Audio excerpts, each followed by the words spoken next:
جس طرح انسان کو زندہ رہنے کے لیے ایک رزق کی ضرورت ہوتی ہے، کھانے کی ضرورت ہوتی ہے، پانی کی ضرورت ہوتی ہے، اسی طرح جسم کے اندر ہماری روح ہے۔ جس طرح ہمارے جسم کو کھانے کے پانی کی ضرورت ہے، اسی طرح ہماری روح کی بھی ایک غذا ہے۔ وہ غذا ہے عبادات اور قرآن۔ اگر جسم کو کھانا نہ ملے اور پانی نہ ملے تو ہم دیکھیں گے کہ کچھ عرصہ بعد بھوک کی وجہ سے انسان بیمار ہو جاتا ہے، اور یہاں تک کہ اگر زیادہ بھوکا رہے تو انسان کی ڈیتھ ہو جاتی ہے۔ اسی طرح اگر انسان کے اندر روح کو غذا نہ ملے اور پوری غذا نہ ملے تو انسان کی روح بھی بھوکی رہ جاتی ہے، اور وہ اس حد تک بھوکی رہ جاتی ہے کہ اس کا کنٹرول پورا ایک سمجھے کہ ایک شیطان کے ہاتھ میں آ جاتا ہے۔ اب جتنی غذا زیادہ روح کو ملے گی اتنی ہی ہماری روح زندہ رہے گی، کہ ہم عبادات میں کتنا وقت گزار رہے ہیں، قرآن میں کتنا وقت گزار رہے ہیں۔ اچھا، اللہ تعالیٰ نے حرام اور حلال میں فرق کیوں رکھا ہے؟ اچھا، حلال جب رزق جاتا ہے تو ہمارے سب سے پہلے سوچ پر اثر کرتا ہے کہ ہم پازیٹیو سوچتے ہیں حلال رزق سے اور حلال کام سے اور اپنی عبادات پوری کرنے سے۔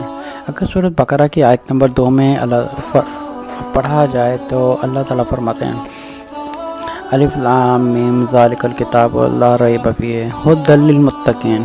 اچھا، اس آیت میں فرمایا گیا ہے کہ یہ کتاب ہدایت کا ذریعہ ہے، کن لوگوں کے لیے؟ متقی لوگوں کے لیے ہدایت کا ذریعہ ہے۔ ورنہ اگر ایک انسان حرام کرتا رہے یا حرام کا رزق کھاتا رہے یا سود کے کام میں انوالو ہو یا غلط سودا بیچ کے اپنے گھر کا گزر بسر کر رہا ہے تو اس کی سمجھے کہ ایک روح پاک نہیں رہتی۔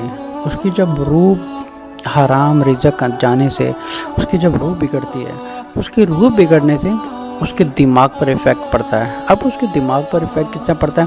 کیونکہ دیکھیں کہ حلال رزق کمانے والا، عبادات کرنے والا، قرآن پڑھنے والا ایک متقی انسان کی سوچ پازیٹیو ہوتی ہے۔ اسی طرح اگر کسی ایسے شخص کی زندگی دیکھی جائے جس کا رزق حلال نہیں ہے، جو سمجھو کہ کاروبار کچھ ایسا کر رہا ہے جس میں حرام ہے، تو اس کی ایک نیچرلی طور پہ اس کی ایک روح جو ہے وہ ایک سیاہ ہونی شروع ہو جاتی ہے، اور جتنی زیادہ سیاہ ہوتی جائے گی اس کی سوچ بھی اتنی ہی کرپٹ ہوتی رہے گی۔ تو اگر ہماری سوچ پہ اگر ہم بدلنا چاہتے ہیں تو سب سے پہلے ہم دیکھیں کہ ہمارا حلال رزق ہے، اور ہم اپنے نفس کو مار کر اپنے اللہ اور رسول صلی اللہ علیہ وسلم کی پیروی صحیح طریقے سے فرما رہے ہیں۔ سورۃ احزاب کی اگر آیت نمبر 70 اور 71 میں اگر پڑھا جائے تو اللہ تعالیٰ فرماتے ہیں یا ایھا الذین آمنوا اتقوا اللہ وقولوا قولا سدیدا یصلح لکم اعمالکم ویغفر لکم ذنوبکم ومن یطع اللہ ورسولہ فقد فاز فوزا عظیما۔ جیسے اس میں فرمایا کہ یا ایھا الذین آمنوا اتقوا اللہ، اے ایمان والو اللہ سے ڈرو اور بالکل سچ بولو اور کھری بات کرو، اور ہم اتقوا اللہ وقولوا قولا سدیدا یصلح لکم، اور اپنے اعمال سیدھا کرو، اللہ تعالیٰ تمہارے اعمال بالکل ٹھیک کر دے گا، اور تم اللہ اور رسول کی پیروی کرو، اور اسی میں تمہاری فلاح ہے۔